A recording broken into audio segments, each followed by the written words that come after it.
Bismillah.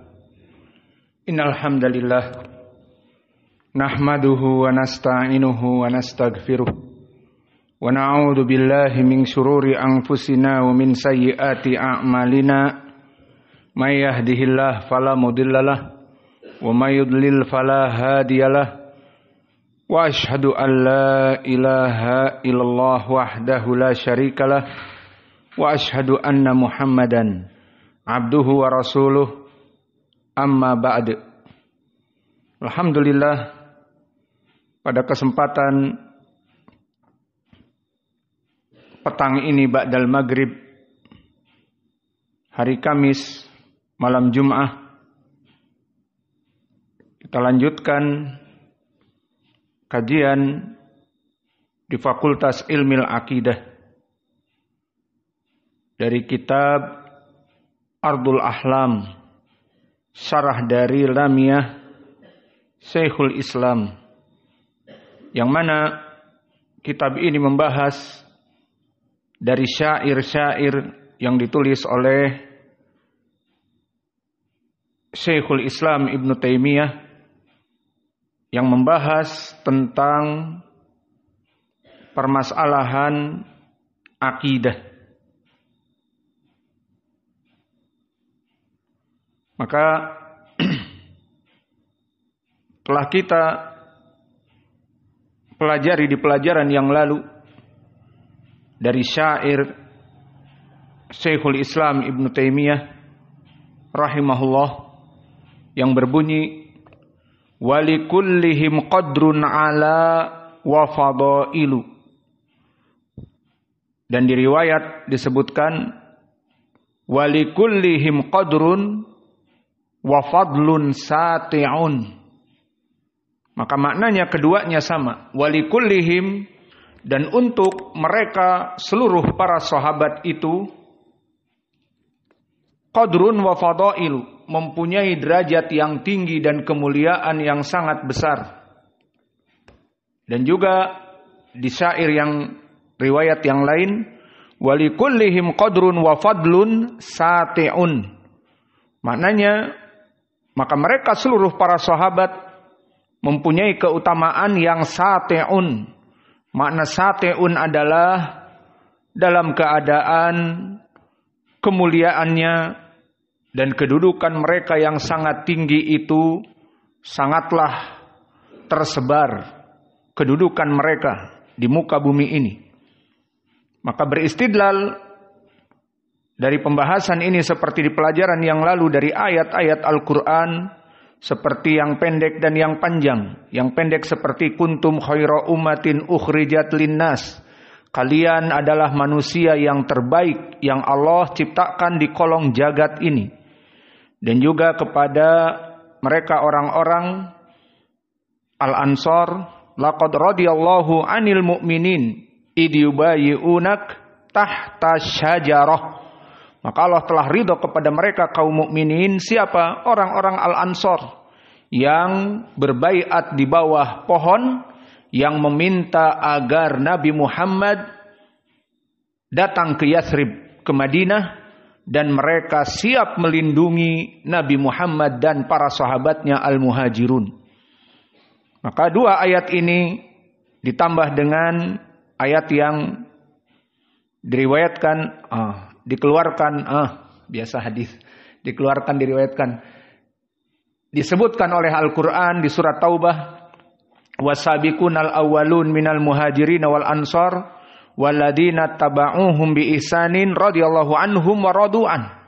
Maka bagi mereka orang-orang yang terdahulu masuk Islam dari para sahabat al-muhajirin dan ansar, dan orang-orang yang mengikuti mereka selain dari muhajirin dan ansar seperti Salman Al-Farisi, Abu Hurairah dari Yaman, Abu Musa dari Yaman, dan yang lainnya, maka Allah ridho atas mereka dan mereka ridho atas Allah. Jannatin tajri tahtihal anhar wa'adalahum jannatin tajri tahtihal anhar, dan Allah ridho atas mereka, dimasukkan mereka kelak di surga yang mengalir padanya sungai-sungai dan kekal di dalamnya. Dan juga Allah berfirman, dari kedudukan yang mulia ini, qattaballahu ala nabi wal muhajirin wal ansor. Maka Allah telah ridho dan mengampuni dosa-dosa nabinya dan para muhajirin dan al-ansor. Maka inilah dari ayat-ayat yang ma'ruf yang disebutkan di Al-Quran tentang kedudukan mereka. Dan adapun hadis yang mutawatir datang dari sekitar 10 sahabat, di antaranya yang ma'ruf dari Imran ibnu Husain yang muttafaqun alaih, khairun nasi qarni, sebaik-baiknya manusia adalah mereka para sahabatku yang hidup denganku. Tsumma alladziina yalunahum, kemudian Nabi meninggal, ilmu ada di para sahabat, diambillah oleh next generation dari para tabi'in. Kemudian setelah itu diambil ilmu, setelah meninggal para sahabat, ilmu Nabi ada di para tabi'in, maka diambil ilmu oleh itba'ut tabi'in. Maka disebutkan oleh Nabi, sebaik-baiknya manusia yang hidup dari kaum muslimin di zamanku para sahabat, kemudian para tabi'in yang mengambil dari sahabat, dan para itba'ut tabi'in yang mengambil dari para tabi'in, dan setelah itu selesai kurun al-mufaddalah. Maka ditutup kurun al-mufaddalah dengan, kalau kita kembali kepada ilmu rawi, tabaqah yang ke-9. Dan di tabaqah yang ke-9 di situ sering kita sebut siapa saja? Imam Asy-Syafi'i. Maka Imam Asy-Syafi'i muridnya Imam Malik, dia penjaga gawang terakhir dari pintu itba'ut tabi'in. Imam Asy-Syafi'i. Dan juga sepantaran dengan Imam Asy-Syafi'i di Mesir, maka di Yaman dijaga oleh Abdul Razak ibnu Hammam As-San'ani dari akhir itba'ut tabi'in. Dan juga Abdurrahman ibnu Mahdi dan Yahya ibnu Sa'id Al-Qattan dan Waqi' ibnu Jarrah yang digelari dengan At-Tinin, sang naga, the dragon, yang mana hadis-hadisnya dan ilmunya memberangus, menghanguskan kelompok ahlul bid'ah di zamannya. Maka itulah pekerjaan dari ahlu sunnah. Dia ditakuti di zamannya oleh kelompok ahlul bid'ah. Maka kelompok-kelompok ahlul bid'ah merasa takut, dan kelompok ahlu sunnah ini digelari dengan perkara-perkara yang menakutkan mereka. Maka seperti Syekh kami Mukbil dulu di zamannya, dan kami mempersaksikan ucapan-ucapan dia buruk kepada ikhwanil muslimin, Jama'atut Tabligh, dan kelompok-kelompok sesat dari yang hidup di zamannya seperti Muhammad Surur yang menjadi firqah kelompok Asururiyah atau Sururi, dan juga kepada Azindani yang gembong dari Partai Al-Islah, yang mana dia adalah partai politik dan dijadikan agama di Yaman dari Partai Al-Islah yang berbau ikhwanil muslimin. Maka Syekh Mukbil memerangi mereka, pemikiran mereka. Dan jatuh Yaman seperti jatuhnya negara-negara Islam karena latah di tahun 2010 setelah jatuh Tunis dan terjadi reformasi, dan jatuh Mesir terjadi reformasi, penggulingan kekuasaan, dan Libya jatuh Muammar al-Qaddafi, dan juga Suriah perang antara pemimpinnya dengan rakyatnya. Semua ini dikarenakan mereka kelompok ISIS yang dibuat oleh Barat dan ikhwanil muslimin yang mereka mengidam-idamkan daulah Islamiyah, akhirnya memerangi pemerintahnya yang sah. Maka ini semua dari kebid'ahan, dari pemikiran Khawarij. Dan Yaman yang alhamdulillah di zaman dulu Syekh Mukbil masih hidup, maka Syekh Mukbil menderak mereka, orang-orang ikhwanil muslimin, dan menasihati pemimpinnya Presiden Ali Abdullah Saleh, sampai diberikan mobil oleh pemimpin negeri, presiden, tanpa syarat dan seterusnya. Maka alhamdulillah tidak ada fitnah orang-orang Khawarij ataupun ikhwanil muslimin. Namun setelah meninggal Syekh Mukbil, maka berjalanlah sekitar beberapa tahun, sekitar 10 tahunan, maka mulailah Ikhwanil Muslimin ikut latah bahwa negara-negara Islam yang sudah mereka rencanakan tahun 2010 itu direncanakan semua negara Islam melaksanakan reformasi. Maka orang-orang demokrasi dibiayai oleh mereka orang-orang barat untuk keluar. Di Libya bertahun-tahun dipimpin oleh Muammar al-Qaddafi. Ayo reformasi keluar. Seperti itu. Dan di Tunis. Dan di Suriah. Mereka kelompok Ahlus Sunnah minta keluar dari Bashar Assad. Bashar Assad asalnya dia adalah presiden dari bapaknya. Kemudian dia sibuk dengan dokter gigi. Dan hidup Suriah jaya raya. Banyak produk-produk mereka dijual ke Yaman. Dan terkemuka orang-orang Suriah kecerdasannya. Namun latah. Ikut, ayo gulingkan Bashar Assad. Apa dosanya? Digulingkan. Akhirnya manusia yang tadinya hanya dokter gigi. Sibuk dengan kuliahnya dan dokter gigi. Akhirnya dikhianati oleh Ikhwanil Muslimin dari kaumnya. Maka terjadi peperangan dengan pemerintah di mana-mana. Akhirnya Bashar Assad menjadi Asad. Menjadi singa. Jadi buas. Bergabunglah dengan koalisi Syiah. Dan itu selalu. Mereka orang-orang Syiah memanfaatkan kesempatan. Akhirnya Syiah dirangkul oleh Bashar Assad. Membunuh Ikhwanil Muslimin. Yang sama-sama dohirnya sunnah namun kelompok bid'ah. Dan ISIS. Terjadi perang, akhirnya masjid-masjid ahli sunnah dihancurkan, tempat-tempat ahli sunnah dihancurkan, dan itu yang ternyata kejadian sekarang. Dan mereka keluar mengungsi beribu-ribu ke negeri-negeri yang lain, ke Indonesia. Banyak orang-orang Suriah. Kalau antum tidak tahu, mereka berada di Jakarta dan di tempat-tempat pemukiman dari UNHCR. Ditempatkan di Indonesia dan di tempat yang lain di dunia. Maka ini yang mereka inginkan. Orang-orang Ikhwanil Muslimin di belakangnya dari mereka, orang-orang barat. Dan itu kenyataan, bukan isapan jempol. Terutama di Yaman kita mengetahui bagaimana 2010 diturunkan Ali Soleh. Maka kelompok Ikhwanil Muslimin mereka mendemo. Dan ini pekerjaan mereka demo. Demo itu bagi mereka adalah taghyirul munkar. Padahal salah kaprah. Ajaran dari orang-orang bukan selain Islam. Di jalanan. Dan miskin di Yaman. Mereka tinggal di jalanan. Jalan-jalan raya seperti besar di ibu kota. Itu dijadikan oleh mereka tempat-tempat lesehan. Dan ma'ruf di Yaman perempuan-perempuan berhijab. Maka perempuannya Ikhwanil Muslimin disuluh keluar. Ini fatwa dari mereka. Jihad. Akhirnya perempuan di jalanan, laki-laki di jalanan, sholat Jumat di mana? Di jalanan, sholat 5 waktu di jalanan.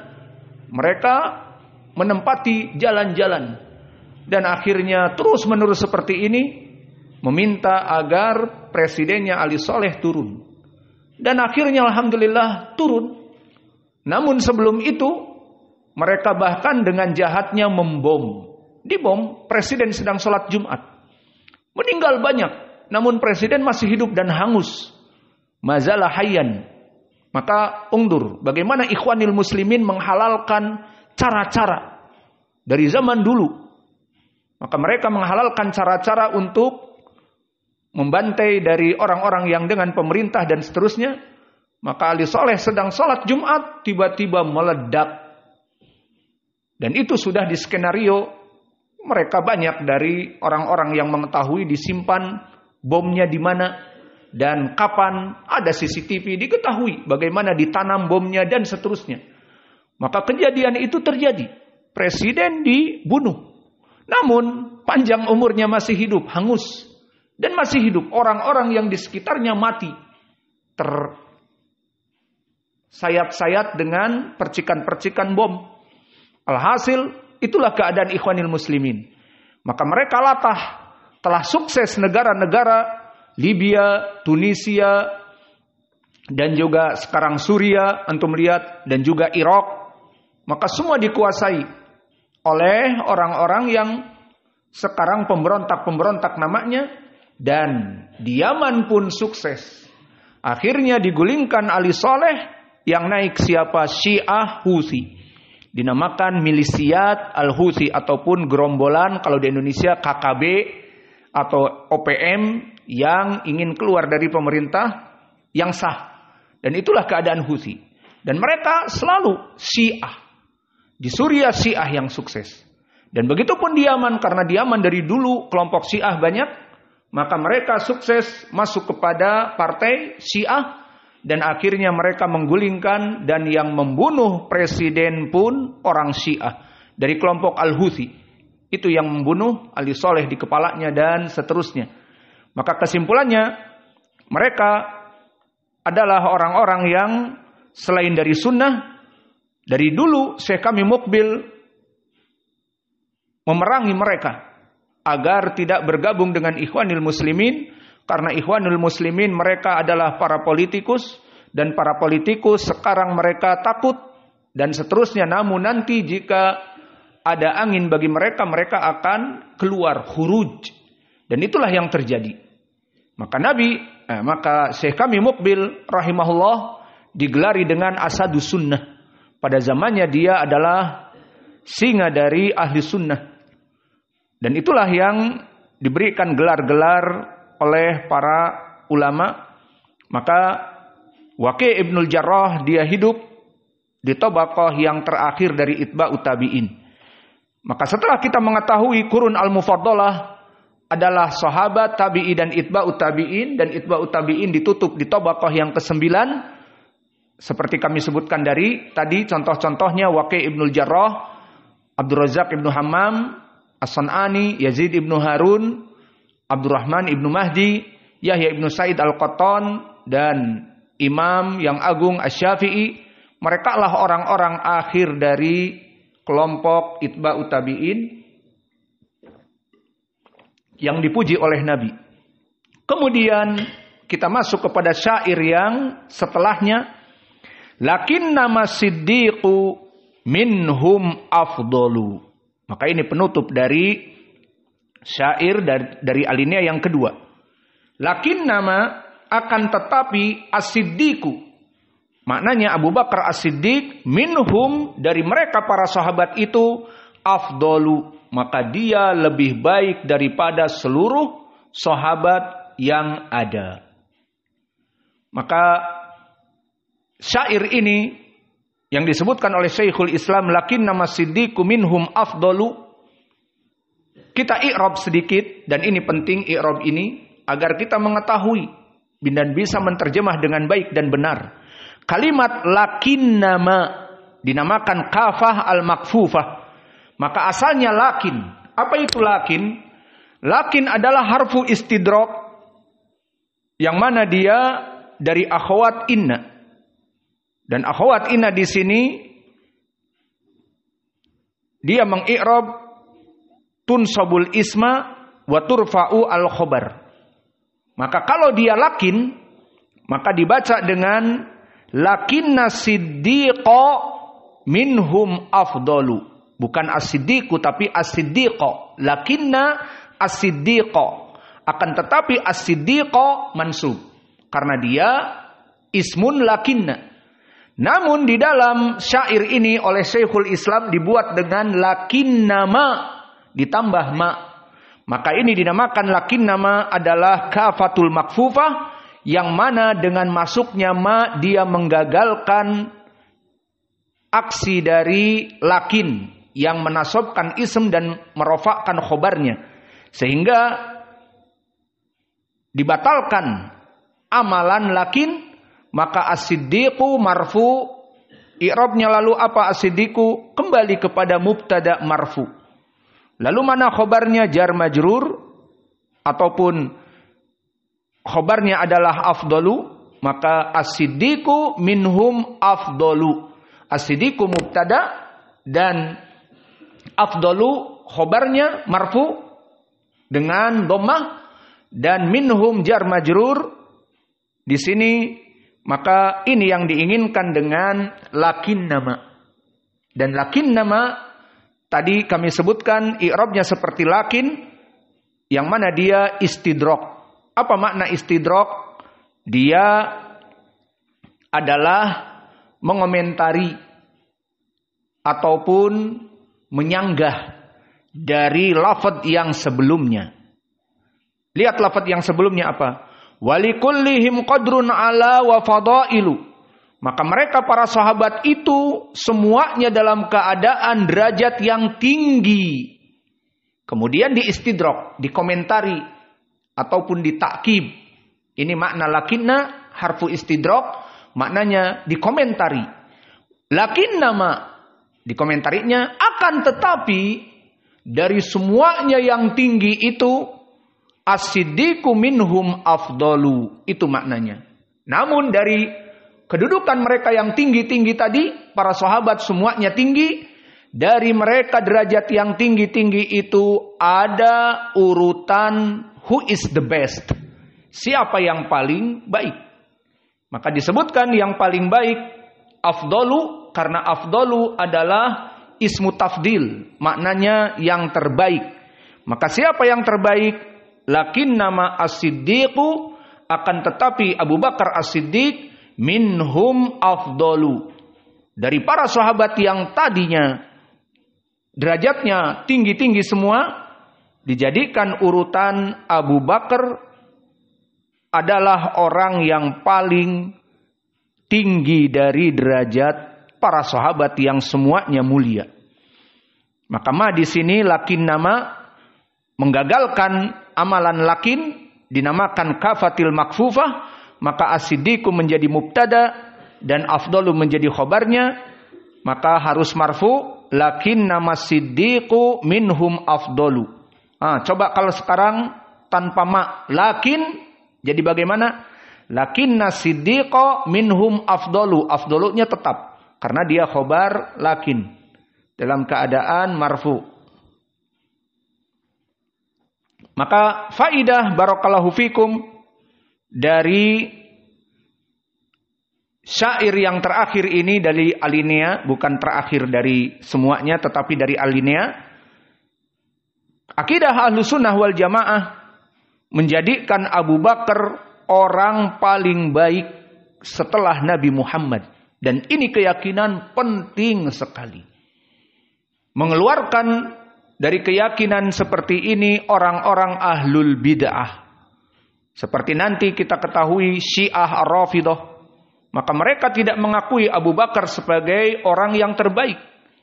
Bahkan mereka orang-orang Syiah Ar-Rafidah yang ada di Iran sekarang dan masuk ke Irak, mereka mengkafirkan Abu Bakar dan Umar. Dan sampai this time mereka membuat permusuhan kepada kaum muslimin. Semua yang namanya Syiah nanti lahir tahun 2024. 2024 nanti yang akan datang di wallahualam kalau kita sampai kepada 3000 sekian akan sama ucapannya. Apa itu?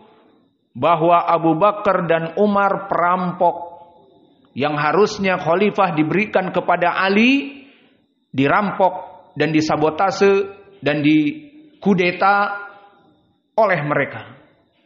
Maaf, kita katakan, antum berbicara kapan? 2024 sekarang. Itu sudah lewat 1446 tahun yang lalu. Kenapa kalian masih mempermasalahkan permasalahan ini? Ini jika benar ya, bahwa keduanya merampok seperti kalian bilang. Maka telah selesai. Mau dinaikkan sekarang Ali radhiyallahu anhu sudah meninggal 1400 tahun yang lalu. Terus kenapa harus disebarkan berita-berita ini terus? Itu jika kita sepakat misalnya. Namun kita tidak sepakat. Tidak ada pendalilan bahwa Ali radhiyallahu anhu itu khalifah yang pertama, kecuali bualan isapan jempol mereka. Mereka mengatakan ada di bawah kasur Nabi wasiat. Nabi menulis bahwa Amirul Mukminin yang pertama itu Ali, bukan Abu Bakar dan Umar. Dan nanti akan kita bantah.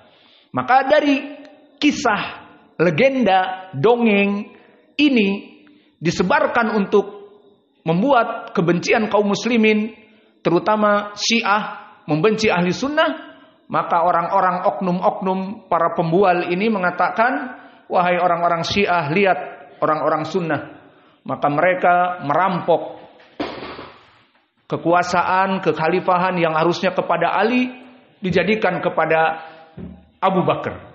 Kemudian setelah itu diberikan kepada Umar, sepakat mereka. Kemudian diberikan kepada Utsman, baru diberikan kepada Ali.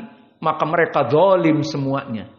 Apa faidah di sini? Agar menjadikan permusuhan antara sunnah dengan Syiah. Itulah.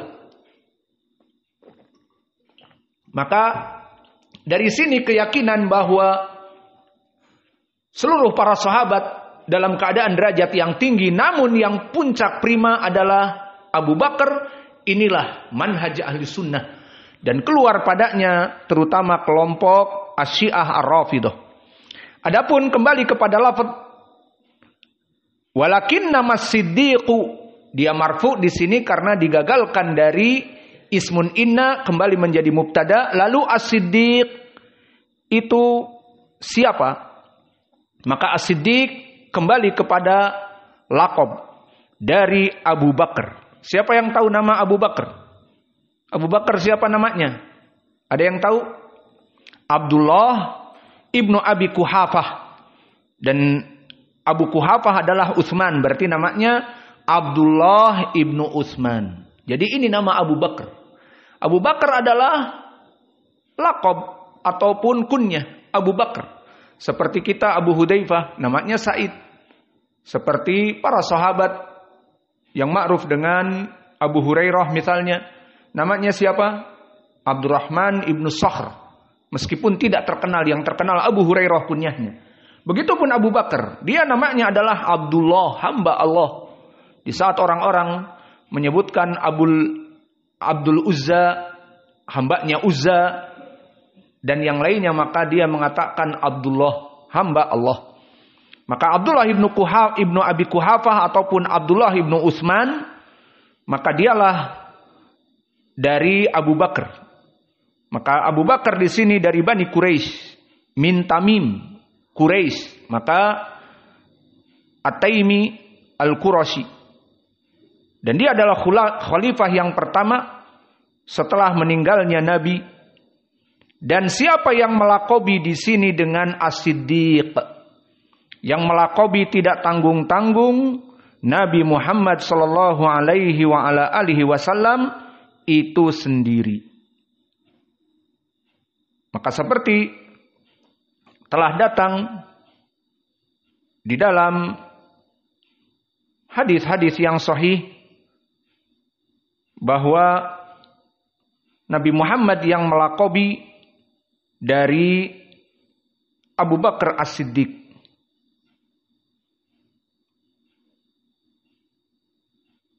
Yang mana diriwayatkan oleh Imam Al-Bukhari kisahnya dari sahabat Anas ibnu Malik.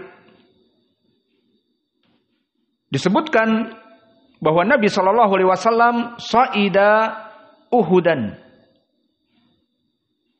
Atau dari mana diambil gelar As-Siddiq ini?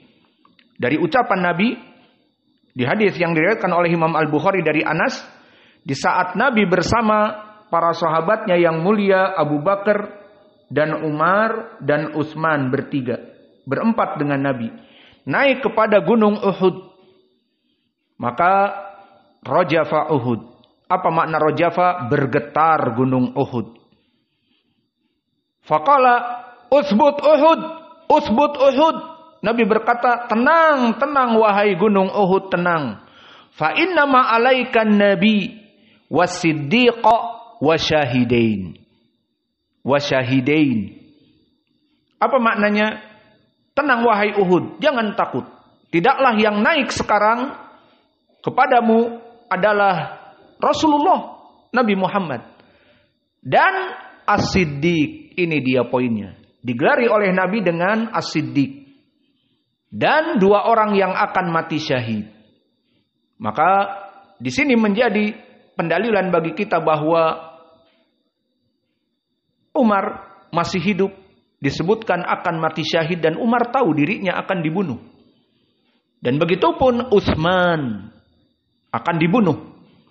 Maka di sini menjadi poin bahwa mereka adalah orang-orang yang dinamakan syahid tetapi masih hidup. Bagaimana? Maka ini menjadi pendalilan nubuwatin nabi, bahwa nabi itu seorang nabi, bukan sembarangan. Ucapan dia wahyu. Wa may yantiqu 'anil hawa in huwa illa wahyun yuha. Tidaklah yang dia ucapkan itu, kata Allah di Al-Qur'an di surat Al-Qamar, kecuali wahyu. Maka ini menunjukkan bahwa Nabi Muhammad seorang rasul, tandanya dia mengetahui alam gaib diberikan oleh Allah, bahwa Umar akan mati syahid, dibunuh oleh Abu Lu'lu'ah al-Majusi. Dan ini menjadi pendalilan Utsman akan dibunuh oleh kelompok Khawarij al-Mubtadi' di zamannya. Fahaula lamma ja'u ila Utsman, datang ke rumah Utsman memberontak seperti demo. Namun mereka lancung karena mengkafirkan Utsman. Dan begitu pun para pendemo yang berteriak-teriak di jalanan dan membakar ban-ban, mereka karena takut saja. Jika dibiarkan begitu saja, mereka akan merangsek masuk ke tempat-tempat yang penting, dan bahkan jika bisa masuk ke istana, ke tempat tinggal presiden. Dan jika dibiarkan dan tidak ada pas pampres, tidak ada pasukan anti huru hara, maka mereka akan merengsek masuk. Dan itu yang dilakukan oleh kelompok Khawarij di zaman Utsman, dibiarkan. Maka mengkafirkan, dan kalau mengkafirkan kaidahnya halal darahnya. Maka kalau halal darahnya boleh dibunuh. Akhirnya mereka naik ke rumah Utsman, dan akhirnya naik ke loteng dan masuk ke rumah Utsman. Dan Utsman sedang membaca Al-Quran, mereka menghunuskan pedang, istrinya keluar, jangan bunuh suamiku. Dilempar istrinya dan seterusnya. Lihat fitnah. Kemudian ditebaslah leher Utsman dalam keadaan membaca Al-Quran. Dan ini telah disebutkan waktu Utsman masih hidup. Wahai gunung Uhud, tenang. Karena kamu sekarang dinaiki oleh Nabi dan As-Siddiq. Dan ini poin pendalilan bahwa As-Siddiq adalah gelar untuk Abi Bakar. Dan begitu pun dua orang yang mati syahid kelak, Abu Bakar, As-Siddiq, dan dua syahid, maknanya orang-orang yang akan mati syahid, Umar dan Utsman. Hadis ini hadis yang diriwayatkan oleh Imam Al-Bukhari. Dan begitu pun gelar yang didapatkan oleh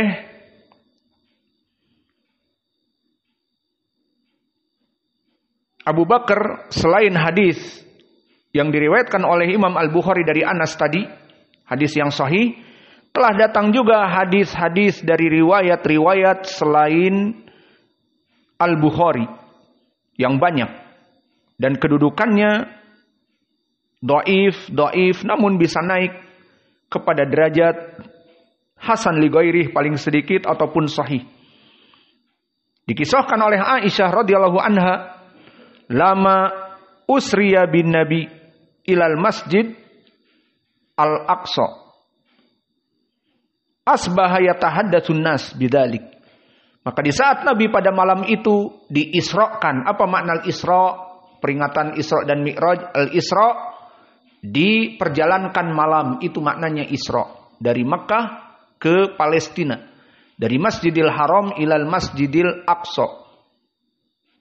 Ini namanya al-Isra. Adapun makna Mi'raj, urija, dinaikkan ke atas langit, itu namanya Mi'raj. Jadi Isra perjalanan malam, Mi'raj diangkat ke langit ketujuh untuk diberikan perintah salat. Maka Nabi pada saat kejadian itu, dia diangkat ke langit ketujuh dan diperjalankan malam, maka Nabi mengumumkan kepada pengikutnya, dikisahkan di pagi harinya, fartadan nasun, maka kagetlah semua manusia yang pro kepada Nabi dari para sahabat dan yang kontra kepada Nabi dari kelompok kufar Quraisy. Faman kana amanu bihi wa saddaquhu wa sami'u bidzalika ila Abi Bakar. Maka barang siapa orang yang beriman, dia akan mempercayainya. Dan orang-orang yang kafir akan lebih terheran-heran dan menyangka Nabi Muhammad melaksanakan sesuatu atau berdusta, namun mereka tahu bahwa Nabi Muhammad tidak pernah berdusta. Maka lihat bagaimana fitnah yang terjadi dan bagaimana Allah menutupi hati-hati dari kebenaran. Kelompok Quraisy dulu di saat Nabi Muhammad masih muda, belum memproklamirkan bahwa dia menjadi nabi, dilaqabi dengan Amin Quraisy, orang yang terpercaya dari Quraisy, dari keturunan Quraisy yang paling baik akhlaknya dan tidak pernah berdusta, Muhammad ibni Abdullah ibni Abdul Muttalib, dari darah keturunan Quraisy yang bagi mereka adalah sangat mulia akhlaknya dan seterusnya. Maka dari keadaan di zaman jahiliyah dulu, mereka semuanya berhukum dan menghargai Nabi Muhammad. Dan pendalilannya ma'ruf seperti kisah di saat jatuhnya Hajar Aswad dari tempatnya Ka'bah. Maka semua kaum Quraisy yang menjaga Ka'bah dan seterusnya, maka mereka semuanya ingin mengembalikan Hajar Aswad tersebut kepada tempatnya. Namun siapa yang berhak? Siapa yang menggenggam dan mengembalikan kepada tempatnya? Semua kabilah hampir berperang. Kami dari Bani demikian. Kami dari Bani Abdul Muttalib, kami dari Bani Abdi Syams, kami dari Bani Lu'ay ibnu Ka'ab, kami dari Bani Al-Adawi, kami dari Bani At-Taimi. Semuanya Quraisy. Dan Quraisy banyak fuhud, banyak cabang-cabangnya. Maka kalau begitu kita berhakim kepada Muhammad ibni Abdullah. Kapan mereka Quraisy berhakim kepada Nabi? Sebelum naik jadi Rasul. Dipercaya. Maka akhirnya mereka berhakim kepada Nabi Muhammad. Nabi Muhammad ma'ruf di kisah. Ya sudah, kalau begitu semua kepala kabilah membawa secarik dari kain. Maka semua kepala kabilah membawa kain. Dan Nabi Muhammad yang mulia, mereka sepakat, kamu yang mengambil Hajar Aswad dan kamu menempatkan di kain, dan di kain itu semua tangan-tangan kabilah Quraisy. Siapa yang mulia? Nabi Muhammad memegang Hajar Aswad. Ditempatkan di kain dan mereka membawa kain dari tangan-tangan semua kabilah. Dulu, tapi bukan setelah kenabian.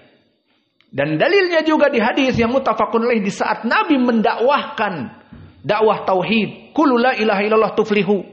Maka Nabi naik kepada Sofa, yang mana Sofa masih bukit, Sofa dan Marwa, tempat melaksanakan sa'i, bolak-balik Sofa Marwa. Maka Sofa adalah bukit yang tinggi. Maka sebelum Nabi mengatakan qul la ilaha illallah tuflihu, apa ucapan Nabi kepada mereka? Hal araftu man ana? Iya, kamu Muhammad ibni Abdullah. Bagaimana keadaanku ma'ruf, tidak pernah berdusta. Bagaimana jika aku katakan aku berada sekarang di luar dari Mekah dan aku melihat rombongan pasukan berkuda akan menghancurkan Mekah? Maka ini ma'ruf. Orang-orang yang bertugas memberitahukan informasi, maka harus dipercaya. Maka orang-orang ini yang melihat keadaan, dia akan melarikan kencang kudanya dan mengatakan ke desa, Mekah lagi diserang, Mekah lagi diserang, siap-siap. Perempuan bersembunyi, anak-anak disembunyikan, laki-laki keluarkan senjata-senjata. Itu yang dikatakan oleh Nabi. Jika aku melihat ada musuh yang akan masuk dan aku umumkan kepada kalian, apakah kalian akan mempercayai aku?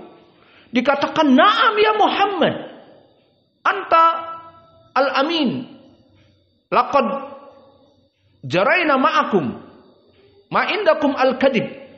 Maka wahai Muhammad, tentu kami percaya, karena kami telah mencoba hidup dengan kamu, bahwa kamu dalam keadaan tidak pernah berdusta. Kapan itu? Sebelum memproklamirkan bahwa dia Nabi. Namun lihat bagaimana hati melawan hakikat. Di saat dia mengatakan, idan kalau begitu, ana mungdirun lakum, Aku diperintah oleh Allah menjadi peringatan kepada kalian. Bukan hanya memperingatkan datang rombongan musuh menghancurkan Mekah. Bukan. Tetapi aku menyampaikan dari Allah bahwa kalian para penyembah berhala dalam keadaan di api neraka. Qulu la ilaha illallah tuflihu. Katakanlah la ilaha illallah, kalian akan selamat. Kemudian di riwayat Ibnu Abbas yang muttafaqun alaih dan Abi Hurairah, ya bani Lu'ay ibnu Ka'ab, angkidu anfusakum minan nar. Wa ya bani Ka'ab ibnu Murrah, angkidu anfusakum minan nar. Wa ya bani Hashim, angkidu anfusakum minan nar. Wa ya bani Abdul Muttalib, angkidu anfusakum minan nar. Wa ya Fatimah binti, angkidi nafsaki minan nar. Fa inni la amliku lakum minallahi syai'a. Disebutkan, wahai kabilah-kabilah Arab semuanya dari Quraisy, selamatkan diri-diri kalian dari api neraka. Bukan hanya akan datang pasukan berkuda menghancurkan Makkah, bukan. Ini lebih dahsyat. Forever in hell, kekal di api neraka. Maka seluruh kabilah yang kami sebutkan tadi, kata Nabi, agar beriman kalian kepada Allah, selamatkan diri-diri kalian. Bahkan wahai Fatimah putriku, selamatkan diri kalian dari api neraka dengan masuk kepada Islam. Gamblang, jelas bagaimana dakwah Nabi.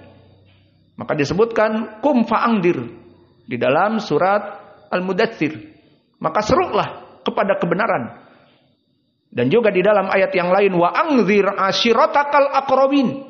Maka wahai Muhammad, sebarkanlah agama tauhid dengan gamblang kepada kerabat-kerabat kamu.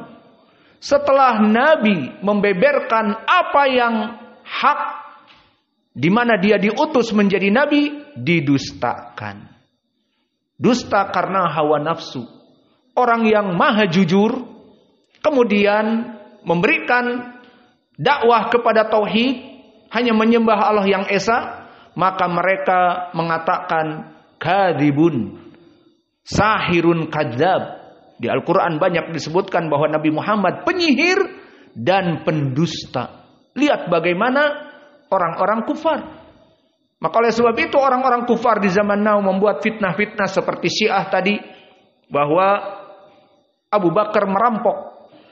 Dan begitupun keumuman dari ucapan kufar mengatakan kita orang-orang ahli sunnah sebagai teroris.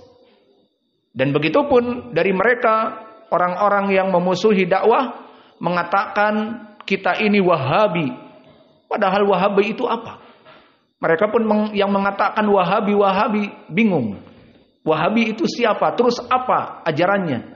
Akhirnya mereka membuat klaim-klaim yang buruk seperti klaim-klaim Bani Kufar Quraisy kepada Nabi, sahirun kadzab, dia penyihir dan pendusta.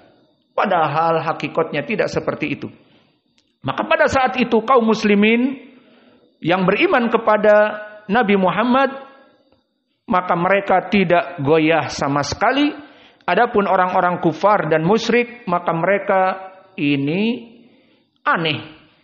Dari mana Nabi Muhammad mengatakan seperti ini? Namun fitrah kita mengatakan Muhammad tidak pernah berdusta. Bingung mereka. Muhammad tidak pernah berdusta. Semenjak dia hidup, kami mengetahui akhlak yang mulia. Orang-orang yang melihat Nabi Muhammad terlihat dari wajahnya. Jika dia marah, marah. Jika dia gembira, gembira. Tidak ada two face, dua wajah. Tidak ada dia sedih tetapi membuat dirinya tertawa. Tidak ada dia marah kemudian membuat dirinya tersenyum bagaikan psikopat. Meniat untuk membunuh tetapi wajahnya tersenyum. Maka dia membunuh dalam keadaan tersenyum. Ini psikopat. Tidak ada nabi seperti itu sifatnya. Jujur. Orang yang melihat hidup di zamannya mengetahui ini Muhammad jujur. Mereka mendengar bahwa Nabi Muhammad berangkat dari Mekah ke Palestina. Dari Mekah, Saudi sekarang ke Palestina. Naik apa? Kapal apa? Helikopter pun belum ada. Pesawat jet pun belum dibuat. Supersonik, 1 malam. Terus diangkat ke langit ke-7. Wah, ini lebih parah lagi bagi mereka. Namun, di saat mereka memikirkan ini keanehan, Tapi benar Nabi Muhammad yang dia lihat wajahnya, dia hidup bersamanya, orang-orang kufar Quraisy ini tidak pernah berdusta. Maka terjadi kontradiktif pada hati-hati mereka. Adapun orang-orang yang beriman tidak bergeming dari hatinya, maka mereka beriman. Kemudian mereka datang ke Abu Bakar, dan ini poin pendalilannya. Faqalu halaka ila sahibik yaz'umu annahu asra bihi lailah ila Baitul Maqdis. Abu Bakar, orang yang paling kuat mengikuti Muhammad. Kau dengar bagaimana temanmu berkata? Apa? Abu Bakar tidak tahu. Berita itu belum sampai. Teman kamu katanya diangkat ke langit ke-7 dan diperjalankan malam dari Mekah ke Palestina, ke Baitul Maqdis. Apa kata Abu Bakar? Qalu na'am. La in kana aqwa min dalik laqad sadaqa. Maka apa lagi? Masih ada berita lagi tentang itu? Ya udah itu. Bagaimana coba Nabi Muhammad temanmu itu diberangkatkan malam dan diangkat ke langit? Ada lagi lebih dahsyat dari itu.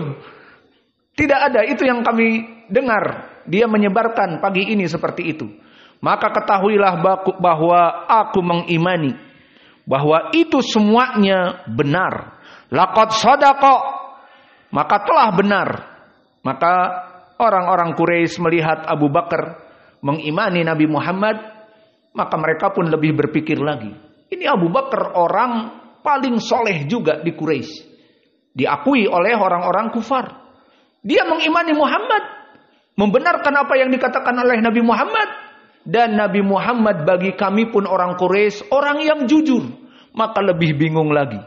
Diakui oleh Abu Bakar yang tidak pernah juga berbohong dan akhlaknya mulia, mengakui temannya. Dan kita pun mengakui bahwa Nabi Muhammad sebelum kenabiannya orang yang jujur. Maka akhirnya mereka bingung. Dan dikatakan ini usaddiquhu asyadu min dalik. Maka aku lebih mempercayai dari ucapan Nabi Muhammad, meskipun engkau membuat berita yang lebih dahsyat dari itu. Maka inilah kenapa dinamakan dengan di dalam matan lakinna masiddiqu minhum afdalu. Maka kita kembali kepada matan lakinna masiddiqu minhum afdalu. Telah kita mengetahui gelar as-siddiq itu bukan dia membuat dirinya as-siddiq, orang yang benar ucapannya dan hatinya, tetapi dilakobi oleh Nabi seperti di hadis Anas tadi di saat naik ke gunung Uhud, bahwa Uhud, tenanglah, bahwa yang naik kepadamu adalah Muhammad Rasulullah dan as-siddiq. Ini dari Nabi. Dan juga di dalam hadis-hadis tadi yang naik paling sedikit Hasan li Ghairi, di saat Abu Bakar mengatakan kepada kelompok Quraisy, ada yang lebih dahsyat dari berita yang kamu bawa selain dari itu, yaitu yang kami dengar. Maka aku Abu Bakar, Abdullah ibnu Abi Quhafah, meyakini as-sidq kepada khobar itu. Maka dilakobilah dari situ Abu Bakar as-siddiq. Kemudian kita masuk kepada permasalahan bahwa syair ini walakinna masiddiqu minhum afdalu menunjukkan bahwa Abu Bakar number one, best of the best dari para sahabat. Dan ini yang harus kita yakini sebagai akidah ahli sunnah wal jamaah. Dari syair ini bisa kita ambil dari poin akidah adalah Abu Bakar sebaik-baiknya dari para sahabat yang semuanya baik. Maka ini telah dinukilkan ijma'. Maka ijma' adalah dalil, barakallahu fikum. Di dalam Islam dalil itu Al-Quran. Kemudian dalil juga sunnah. Kemudian setelah itu ijma'. Apa makna ijma'? Ijma' adalah kesepakatan dari kaum muslimin. Tidak ada pengecualian. Semuanya sepakat. Maka ini dalil. Lalu mana dalil bahwa ijma' itu dalil? Ada yang tahu? Di Al-Quran dan hadis. Apa? Wa may yushaqiqir rasul min ba'di ma tabayyana lahul huda wa yattabi' ghayra sabilil mu'minin nuwallihi ma tawalla wa nuslihi jahannam wa sa'at masira. Barang siapa yang menyelisihi Nabi dan menyelisihi jalan yang disepakati oleh kaum muslimin, kami akan memalingkan dari jalan yang hak tersebut, dan di dunia dia dalam keadaan kesesatan dan di hari akhirat dimasukkan api neraka. Poinnya, barang siapa yang menyelisihi Rasul dan menyelisihi jalan yang disepakati kaum muslimin, maksudnya yang menyeleweng dari ijma, kesepakatan dari kaum muslimin, diancam sesat dia di dunia dan di hari akhirat masuk kepada api neraka. Contohnya misalnya dari ijma, hukum zina haram. Sepakat. Tidak ada orang yang menyebutkan zina boleh, halal. Kecuali orang-orang yang mempunyai hawa nafsu, di antaranya siapa? Kelompok Syiah Ar-Rafidah.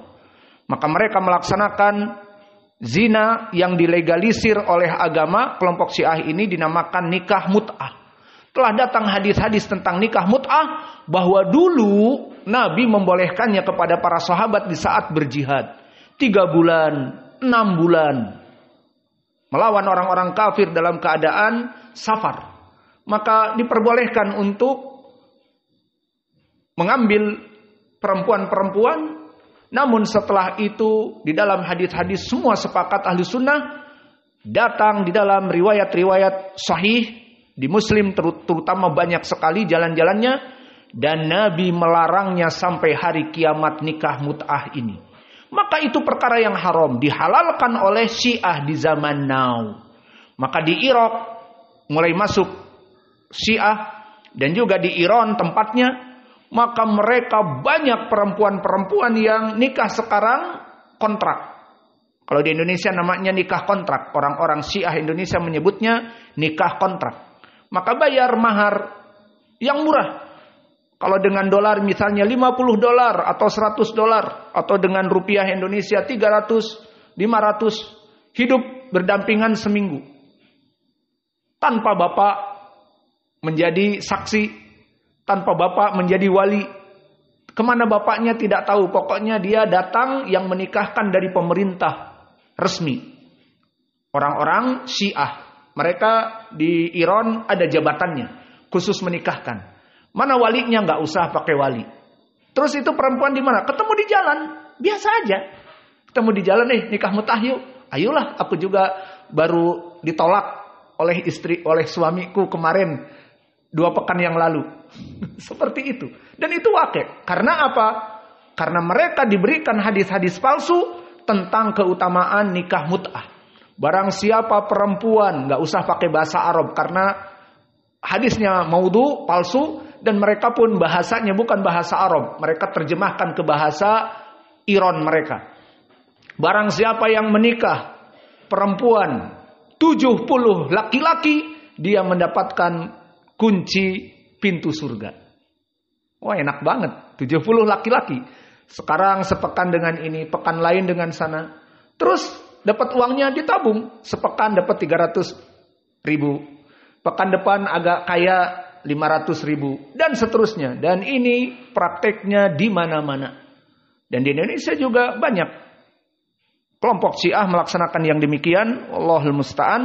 Maka kembali kepada permasalahan ijma, contohnya tadi, riba itu haram, tetap meskipun dinamakan bunga dan seterusnya yang namanya riba haram, zina haram, ataupun dari ibadah, puasa Ramadan wajib, ijma, salat 5 waktu wajib, ijma, seperti itu makna ijma. Maka ini dalilnya tadi Al-Quran dan hadis. Di hadis Ibnu Abbas yang derajatnya sahih li ghairi atau hasan li ghairi, disahihkan 2 imam, Syekh Muqbil dan Syekh Al-Albani, berkata Rasulullah sallallahu alaihi wasallam, la tajtami'u ummati 'ala dhalalah. Jika terjadi kesepakatan di antara kaum muslimin, maka ambillah karena dia hujah, la tajtami'u ummati 'ala dhalalah, tidak ada kesepakatan kaum muslimin dalam kesesatan. Maka maksudnya jika sepakat kaum muslimin, tidak ada pengecualian, itulah dalil. Nah, di sini aina dalil bahwa Abu Bakar best of the best, number 1. Mana dalilnya? Bahwa dia itu orang number 1. Maka disebutkan di dalam Sahih Al-Bukhari, bahkan diriwayatkan oleh Ibnu Umar di Sahih Al-Bukhari, disebutkan kunna nukhayyiru bainan nas fi zamanin nabi fanukhayyiru Abu Bakrin summa Umar summa Utsman. Maka kami dulu para sahabat di zaman Nabi masih hidup, maka kami memberikan ranking-ranking kepada manusia, siapa manusia terbaik setelah Nabi. Maka ijma, sepakat kaum muslimin, al-muhajirun dan al-ansor yang mendampingi Nabi, sepakat apa? Afdalun nas, sebaik-baiknya manusia dari segi keimanan, ketakwaan, Abu Bakar. Summa, apa kalimat summa di lughah Arabiyah? Memberikan tertib.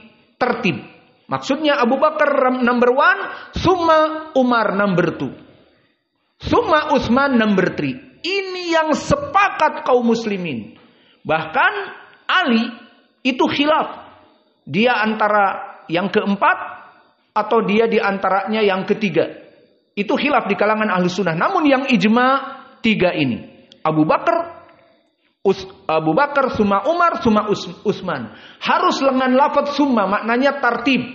Abu Bakar number 1, Umar number 2, dan Utsman number 3. Maka tidak boleh dijadikan Ali nomor 1 kepada khilafah seperti yang dilakukan oleh orang-orang Syiah. Maka ini pendalilan di Sahih Al-Bukhari, disebutkan ijma. Dan begitu pun di riwayat yang lain masih dari Ibnu Umar, diriwayatkan oleh Imam Al-Bukhari dengan lafaz kunna fi zamanin nabi la nu'adilu Abu Bakrin ahadan summa Umar summa Utsman summa natruku ashabi Nabi sallallahu alaihi wasallam la nufadilu bainahum. Lihat, hidup Ibnu Umar mempersaksikan kunna fi zamanin nabi, kami dulu di zaman Nabi masih hidup, semua sepakat tidak ada yang lebih baik dari manusia kecuali Abu Bakar, kemudian Utsman, kemudian Umar, kemudian Utsman, kemudian kami mengembalikan kepada para sahabat. Di antara mereka ada yang mengatakan Ali, di antara mereka ada yang mengatakan fulan, di antara mereka, yang jelas 3 orang ini sepakat, mereka best of the best. Dan itu di Sahih Al-Bukhari. Dan selain dari Sahih Al-Bukhari dengan lafaz-lafaz yang banyak, afdalu ummatin nabi ba'dahu Abu Bakar summa Umar summa Utsman, maka sepakat juga. Dan ini hadisnya bukan di Sahih Al-Bukhari, namun Ashabus Sunan diriwayatkan oleh Abu Daud dan yang lainnya dengan sanad yang sahih. Jadi hadisnya tidak mesti di Sahih Al-Bukhari saja. Bahkan di Sunan Abi Daud dan yang lainnya disebutkan sebaik-baiknya umat manusia yang hidup di zaman Nabi setelah Muhammad sallallahu alaihi wasallam adalah Abu Bakar, kemudian Umar, kemudian Utsman. Jadi sampai Utsman sepakat. Maka jangan ada, dan orang-orang Syiah ini dari kesalahan mereka, orang-orang Syiah yang bukan Rafidhah ya, seperti Zaidiyah, maka mereka dikatakan Syiah yang lunak. Mereka mengatakan tidak mengkafirkan Abu Bakar dan Umar. Mereka tetap mengimani Abu Bakar terbaik, kemudian Umar. Namun mereka memilih bahwa Ali lebih baik dari Utsman. Ini pun mereka salah. Paham? Jadi pemahaman Asy-Syiah, Az-Zaidiyah dan yang lainnya yang mengutamakan Ali daripada Utsman, ini pun menyelisihi ijma. Karena tadi ijma disebutkan 3 runtutan. Abu Bakar, kemudian Umar, kemudian Utsman. Dan begitu pun dinukilkan oleh para ulama seperti Syekhul Islam Ibnu Taimiyah, maka dia menukilkan ajma'a al-muslimin, bahwa telah sepakat kaum muslimun bahwa runtutan tadi yang 3 sepakat. Dan ini di Majmu' al-Fatawa. Dan bahkan berkata juga Imam Asy-Syafi'i bahwa tidak ada khilaf dari kaum muslimin tentang permasalahan ini, bahwa kaum muslimin dalam keadaan sepakat Abu Bakar, kemudian Umar, kemudian Utsman. Maka setelah kita selesai memberikan pendalilan bahwa ini adalah perkara yang ijma, maka ijma dalil. Maka para sahabat mereka sepakat, kesepakatan mereka dalil. bahwa Abu Bakar khalifah yang pertama dan Abu Bakar orang yang terbaik, tidak ada yang melawannya. Kemudian kita tutup pelajaran kita dengan coba apakah ada dalil tentang keutamaan Abu Bakar yang mana dia itu lebih berhak dari para sahabat yang lain. Banyak. Maka kita akan masuk kepada hadis-hadis yang mana hadis ini menunjukkan isyarah kepada kita di hadis-hadis yang sahih bahwa dia sebaik-baiknya manusia setelah Nabi. Setelah Nabi Muhammad. Dan ini adalah sekaligus membantah orang-orang Syiah yang mana orang-orang Syiah mengatakan Abu Bakar adalah mereka dengan Umar dan Utsman mencuri, mengkudeta yang harusnya Ali adalah khalifah yang pertama. Maka kita bantah dengan hadis-hadis yang sahih ini. Telah datang di Sahihain yang menjadi pendalilan bahwa Abu Bakar sebaik-baiknya para sahabat. Berkata Nabi, disaksikan oleh para sahabat, "Lau kuntu mutakhidan min ummati khalilan latakhadtu Abu Bakrin walakin akhi wa sahibi." Maknanya, jika aku diperbolehkan oleh Allah untuk mengambil orang yang aku jadikan paling dekat, yang aku sangat mencintainya, sehidup semati, teman seperjuangan dan seterusnya. Jika boleh, maka aku akan mengambil Abu Bakar sebagai khalil. Namun telah datang hadis dilarang Nabi untuk mengambil khalil karena Nabi khalilullah.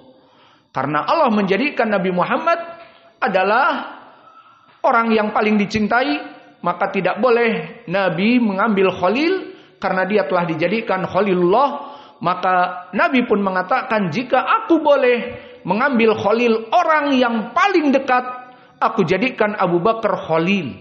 Namun karena dilarang, maka huwa akhi wa sahibi, maka dia saudaraku se-Islam dan teman, the old friend, the best friend, teman yang seia sekata, teman seperjuangan yang membela dengan darah dan harta dan nama baik. Dan itu yang dilakukan oleh Abu Bakar. Di saat Abu Bakar mendengar Nabi akan berjihad, maka didengar oleh Umar. Dan Umar yang selalu kalah dengan Abu Bakar. Maka dia mengumumkan kepada seluruh keluarganya, keluargaku, Umar akan memberikan biaya ongkos jihad kepada Nabi, setengah dari harta Umar. Jadi kalian makan setengah, please. Irit. Setengah lagi aku berikan kepada Nabi. Dengan bangga Umar, aku bisa mengalahkan Abu Bakar. Dan ini menjadi pendalilan bagaimana Abu Bakar selalu number one. Kemudian Umar mendengar bahwa Abu Bakar datang kepada Nabi, "Ya Rasulullah, hadihi amwali lil jihad." Ini hartaku untuk jihad. "Fama tarakta li ahlik." Apa yang kamu tinggalkan untuk keluargamu? "Allah wa rasuluh." Aku tinggalkan Allah dan Rasulnya. Umar kalah. Dia meninggalkan setengah hartanya. Abu Bakar bilang, Allah dan Rasulnya, tawakal kepada Allah, pasti akan digantikan. Dan alhamdulillah setelah jihad itu, apakah Abu Bakar kelaparan? Tidak. Maka ikhlas kepada Allah dan tawakal kepada Allah dalam berbagai perkara. Yakinilah bahwa Allah pasti akan mengganti apa-apa yang kalian keluarkan untuk dakwah dan yang lainnya. Dan Allah tidak akan membiarkan kalian yang menjaga agama ini mati kelaparan. Ini dalilnya. Abu Bakar meninggalkan Allah dan Rasulnya. Tidak ada uang. Semuanya untuk dakwah. Membeli senjata, membeli kuda perang dan seterusnya. Membeli baju Kevlar untuk dakwah. Lalu untuk anak dan istrinya Allah ada. Allah tidak akan membiarkan kita mati kelaparan. Maka Abu Bakar number one dalam berbagai perkara. Dan Umar selalu kalah meskipun Umar menginfakkan harta-hartanya. Maka di sini menjadi pendalilan di hadis ini bahwa Nabi jika diizinkan untuk mengambil the old friend yang dihalalkan oleh Allah, maka dia akan mengambil Abu Bakar. Ini pendalilan bahwa dia orang yang dipilih oleh Nabi menjadi orang yang terkemuka setelahnya. Dan juga di hadis yang sama, hadis yang muttafaqun alaih, di mana di saat Nabi mengutus Amr ibn al-As sebagai tentara jihad, maka Nabi Muhammad SAW ditanya, "Ya Rasulullah, ayunas ahab ilaika?"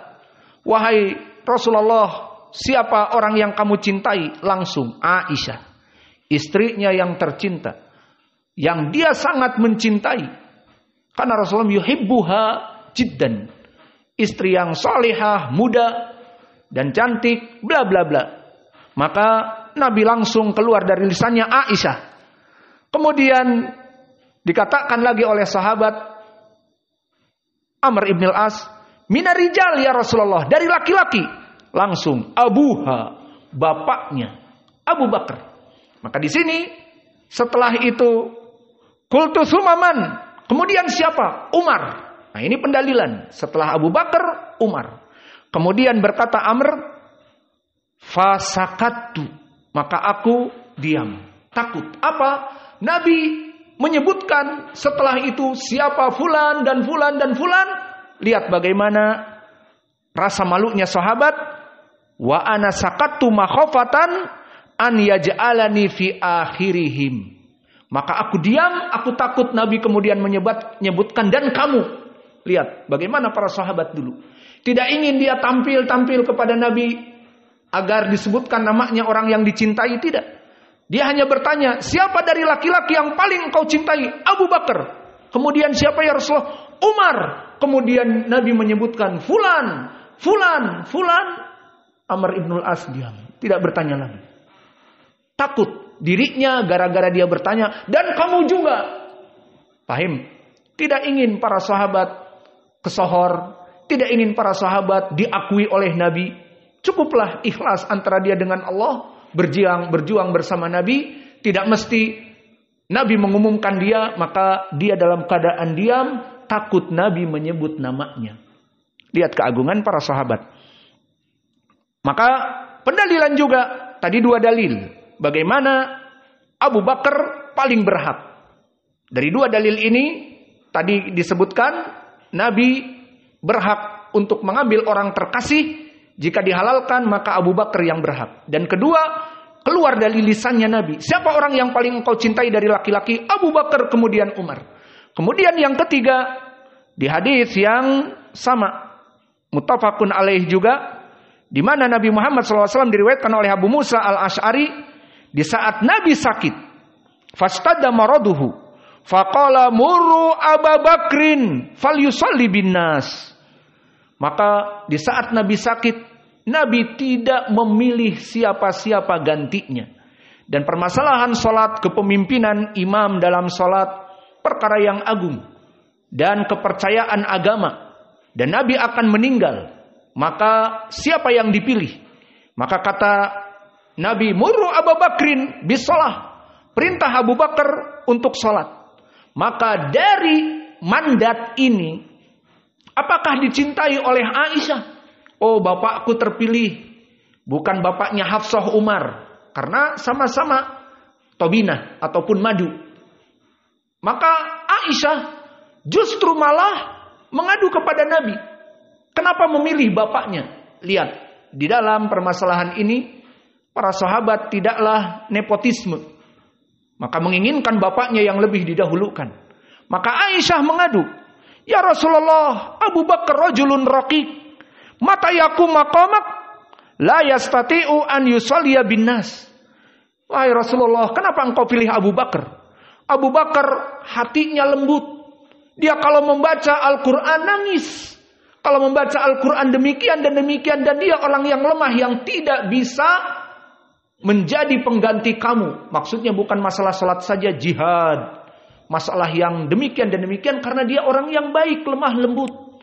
Maka dipikir oleh manusia bahwa pengganti Nabi itu harus orang yang gagah berani. Orang yang kuat fisiknya. Tidak. Maka Nabi mengulang lagi. Muri Abi Bakrin falyusalli bin nas. Maka kamu wahai Aisyah, mana bapakmu? Ayo suruh dia menjadi imam. Maka diulangi lagi. Maka marah Nabi kepada Aisyah, fa inna kunna sawahibu Yusuf. Maka kamu seperti perempuan-perempuan yang menipu Yusuf ataupun berbuat fitnah kepada Yusuf. Lihat, disebutkan lafaz seperti itu. Dikarenakan Aisyah tidak mengikuti perintah Nabi untuk memilih bapaknya. Namun kalau perempuan zaman now mungkin, oh bapakku yang dipilih, langsung. Bapakku yang dipilih, langsung. Tidak. Maka Aisyah kemudian disebut oleh Nabi bahwa kamu seperti perempuan Yusuf dan yang lainnya. Maka akhirnya dicarilah Abu Bakar. Qala fasalli bihim Abu Bakar hayat Rasulullah sallallahu alaihi wasallam. Maka akhirnya Abu Bakar menjadi pengganti Nabi dalam segala kepemimpinan, dan Nabi pada saat itu terutama salat dan yang lainnya tentu dipegang oleh Abu Bakar. Di riwayat Muslim, qama Abu Bakrin fi hayati Rasulullah sallallahu alaihi wasallam. Maka bangunlah Abu Bakar di zaman Nabi dalam berbagai perkara. Maka di sini syahidnya, jika boleh di dalam hadis-hadis tadi Nabi mengambil orang terkasih, namun tidak boleh maka dijadikan Abu Bakar. Dan jika Nabi menginginkan pengganti dia dalam sholat dan urusan perkara-perkara agama, dia akan memerintahkan Umar karena lebih gagah, lebih kuat, lebih muda daripada Abu Bakar. Namun dia menginginkan Abu Bakar best of the best daripada yang lainnya. Maka ijma kaum muslimin, dari dalil-dalil yang kami sebutkan secara ringkas ini, di sana banyak dalil-dalil yang lain karena waktu saja. Maka inilah gambaran dari dalil-dalil tentang keutamaan Abu Bakar, bahkan dari Umar dan dari Utsman, apalagi Ali. Namun minal asaf, sangat disayangkan, dari dalil-dalil ini kelompok Ar-Rawafid tetap mendahulukan Ali bin Abi Thalib daripada Abu Bakar dan Umar. Dan insya Allah di pelajaran yang akan datang ingin saya menyampaikan sekarang, namun sudah tidak mendukung lagi waktu dan bukan hikmah mengajar membuat orang jadi resah. Mungkin mau hujan, mungkin sudah lapar. Iya, sudah lapar. Iya, santri sudah pada lapar. Kalau bapak-bapak biasanya sudah makan ya sebelum maghrib. Alhamdulillah. Kesimpulannya, kita tidak ingin mendolimi waktu kalian, apalagi datang dari jauh, dari Kota Baru, dari Abaisiat dan yang lainnya. Maka di pelajaran yang akan datang kita akan memasukkan dalil-dalil bahwa telah keluar dari ucapan imam-imam mereka seperti Ali dan yang lainnya bahwa manusia terbaik adalah Abu Bakar. Namun mereka orang-orang Syiah Ar-Rafidah memang sudah tempurungnya keras, otaknya sudah dipenuhi hawa nafsu. Mereka gulu kepada Ali, namun di saat hadis-hadis Ali mengatakan, ditanya siapa orang terbaik, Abu Bakar, maka tidak mau mengikuti. Jadi mereka gulu kepada Ali, mengikuti hawa nafsu saja. Tapi di saat Ali menjadikan Abu Bakar orang terbaik, maka dia pun tidak mau. Maka inilah yang bisa kita berikan. Wa naktafi ila huna wa jazakumullahu khaira wa barakallahu fi ilmikum.